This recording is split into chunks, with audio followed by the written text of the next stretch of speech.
नमस्कार. आपणा सर्वांचे खूप खूप मनापासून स्वागत आहे.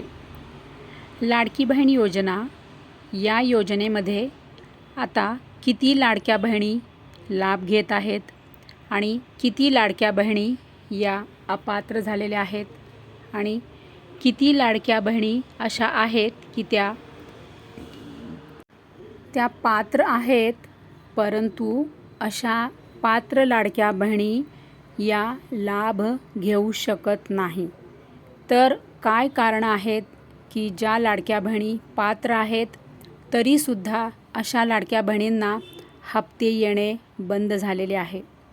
तर लाडक्या बहिणी बघा, लाडकी बहीण योजनामध्ये आता या लाडकी बहीण योजनेला 1 वर्षापेक्षा जास्त कालावधी उलटून गेलेला आहे.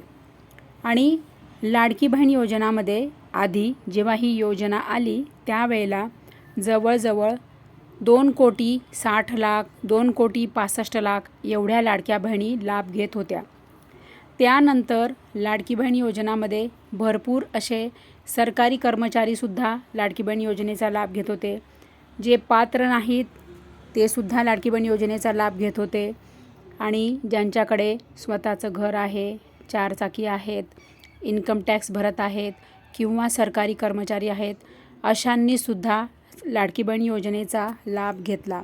त्यामुळे नंतर जेव्हा सरकारने जी काही पुन्हा पडताळणी सुरू केली, नंतर त्या पडताळणीमध्ये सरकारला हा डेटा प्राप्त झाला आणि हे जे अपात्र होते ते लाडकी बहीण योजनेमधून सरकारने त्यांना बाहेर काढलं. परंतु 100% खरं आहे की ज्यांना आवश्यकता नाही ते सुद्धा लाभ घेत होते. हो, बरोबर आहे, मान्य आहे. परंतु ज्या लाडक्या बहिणी लाडकी बहीण योजनेमध्ये गरजू आहेत, पात्र आहेत, ज्या कष्ट करून पोट भरतात आणि जे मोलमजुरी करून पोट भरतात, लोकांची धुणंभांडी करून पोट भरतात, की ज्यांना राहायलासुद्धा घर नाही, जे पत्र्याच्या घरात राहतात किंवा छोट्याशा एवढूशा, कोणी तर असे उघड्यावर राहतात, शेतामध्ये राहतात असं. तर अशा ज्या लाडक्या बहिणी आहेत त्या लाडक्या बहिणी तर खऱ्या लाडकी बहीण योजनेच्या पात्र लाडक्या बहिणी आहेत. आणि आता अशाच लाडक्या बहिणी लाडकी बहीण योजनेच्या लाभापासून वंचित झालेल्या आहे. का? कारण की EKYC नसल्यामुळे.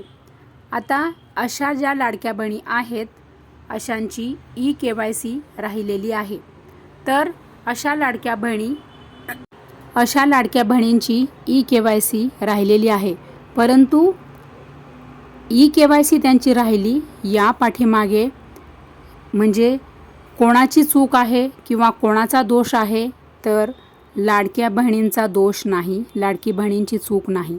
कारण की अशा ज्या लाडक्या बहिणी आहेत की ज्या एकल आहेत, ज्या निराधार आहेत, ज्या म्हणजे परित्यक्त्या आहेत, विधवा आहेत आणि ज्या बहिणी घटस्फोटित आहेत, ज्या बहिणींचे घटस्फोट पण झालेले नाही आणि पती पण म्हणजे त्या पतीसोबत पण राहत नाही, अशा लाडक्या बहिणी मध्येच लटकलेल्या आहेत. मग अशा लाडक्या बहिणींना EKYC करायला पर्याय उपलब्ध नाही. कुठे? वेबसाईटमध्ये. मग अशा लाडक्या बहिणी कुठून करणार? EKYC कशी करणार? कुठे करणार?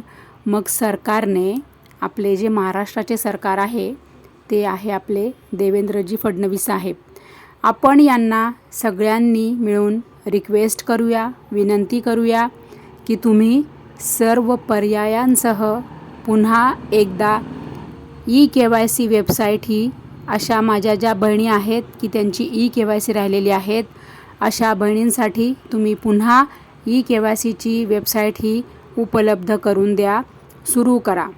कारण की या ज्या बहिणी आहेत त्या पात्र आहेत, त्या गरजू आहेत, त्याच तर खऱ्या लाडक्या बहिणी आहेत लाडकी बहीण योजनेमध्ये. मग सरकारने अशा लाडक्या बहिणींसाठी नक्की पुन्हा EKYCची वेबसाईट, ज्यामध्ये सर्व पर्याय उपलब्ध असतील, अशी वेबसाईट सरकारने पुन्हा सुरू करावी. सरकारला प्रेमपूर्वक आणि आदराने विनंती करत आहे. सरकारने यावर पुन्हा विचार करावा आणि सरकारने लवकरात लवकर लाडक्या बहिणींसाठी की अशा लाडक्या बहिणी की फक्त KYC न झाल्यामुळे अशा लाडक्या बहिणी लाडकी बहीण योजनेपासून वंचित आहेत. अशा लाडक्या बहिणी की त्यांना लाभ येणे आता बंद झालेले आहेत.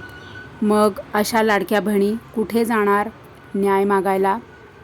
अशा लाडक्या बहिणी काय करणार? म्हणून आता मी पुन्हा नव्याने हा आवाज उठवत आहे. पुन्हा नव्याने मी आता या विषयावर सर्व माझ्या लाडक्या बहिणींसाठी दररोज माझा एक व्हिडिओ याच विषयावर असेल. त्यासाठी मला माझ्या लाडक्या बहिणींची साथ हवी आहे. माझ्या लाडक्या बहिणींनी मला सपोर्ट केला पाहिजे.